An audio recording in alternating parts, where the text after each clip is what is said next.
মালতী মুর্মু এই নামটা শুনলে সকলেই শ্রদ্ধায় মাথা নিচু করে নেন। নিজের ছোট ঘরকেই বানিয়ে তুলেছেন বিনা পয়সার বাচ্চাদের স্কুল। অযোধ্যা পাহাড়ের এক অদম্য গৃহবধূর শিক্ষাযুদ্ধ এখন ভাইরাল নেট দুনিয়ায়। অযোধ্যা পাহাড়ের প্রত্যন্ত গ্রাম জিলিং সেরেং, সেখানেই গত 5 বছর ধরে জ্ঞানের আলো জ্বালিয়ে আসছেন এক আদিবাসী গৃহবধূ মালতী মুর্মু। উচ্চ মাধ্যমিক পাশ এই তরুণী বিয়ের পর গ্রামে এসে দেখেন শিক্ষার বেহাল দশা। নিরক্ষরতার অন্ধকার দূর করতে তিনি নিজেই হাতে তুলে নেন শিক্ষার মশাল। সম্পূর্ণ বিনা পয়সায় খুলে বসেন নিজের পাঠশালা। 2019 সালে জিলিং সেরেং গ্রামে আসার পর মালতী দেখেন অধিকাংশ শিশুই বিদ্যালয়ে যায় না। গ্রামের একমাত্র প্রাথমিক বিদ্যালয়টি বাংলা মাধ্যমের হওয়ায় সাঁওতাল শিশুরা নিজেদের মাতৃভাষা অলচিকি থেকে বঞ্চিত হচ্ছিল। মালতী স্থির করেন তিনি এই পরিস্থিতি বদলাবেন। স্বামী বাঁকা মুর্মুর সহযোগিতায় ছোট্ট একটি ছুপড়ি ঘরে শুরু হয় তার শিক্ষাদান। গ্রামবাসীরাও এগিয়ে আসেন, তারাই মাটি দিয়ে ঘরের দেয়াল তৈরি করে দেন। বর্তমানে এই পাঠশালায় প্রায় 45 জন শিশু সকালবেলা পড়তে আসেন।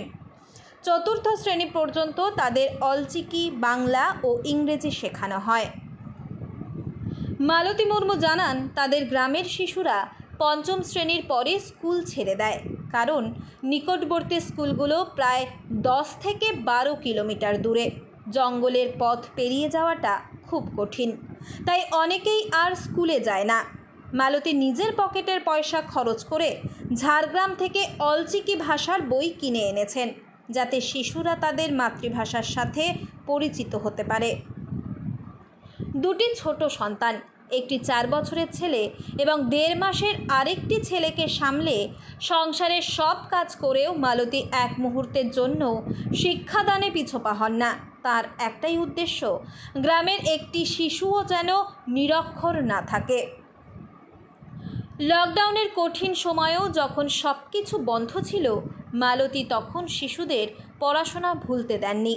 নিয়মিত ক্লাস চালিয়ে গেছেন। স্থানীয় বাসিন্দারাও মালতীর এই উদ্যোগকে কুর্নিশ জানিয়েছেন। মালতী মুর্মু শুধু একজন শিক্ষিকা নন, তিনি অযোধ্যা পাহাড়ের বুকে জ্বলে ওঠা এক আলোকবর্তিকা, যা অগণিত শিশুর ভবিষ্যৎকে আলোকিত করছে।